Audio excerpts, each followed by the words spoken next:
Maldita yung kaibigan ko na yan. Kakasama kayo sa tulay, sa ilalim ng tulay mismo. Opo, may bahay po kami doon sa baba ng tulay. Ngayon may tindahan po ako doon dati. Oh, Ngayon si Diwata po may trabaho yan. Umuwi po yan linggo-linggo sa amin. tuwing linggo lang. Linggo hindi po talaga si Diwata. May tarima talaga doon sa baba.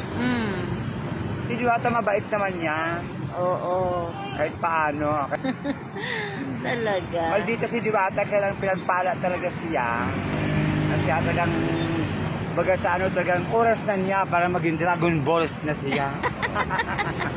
Libre ang pagkain ko dyan. Kahit paano, mayroon din. Hindi man sa Nagtatrabaho din ako dyan dati. Okay. Ako lang umaayaw kasi Sobrang pagod. pagod ako. Sobrang pagod talaga, ma'am. Kaya dito lang muna kami, ganyan. Pag kailangan talaga ng tulong, tinatawag naman niya kami. Okay. Tulong muna kayo rito. Kulang na sila ng Kaya naman, mga trabahan bibigyan din naman kami ng Tapos, ganyan. binabayaran ka naman. Oo. Ay, bakla mabait talaga yan. Kahit lahat ng mga badyaw dito, natulungan niya rin makapasok ng trabaho. Talaga.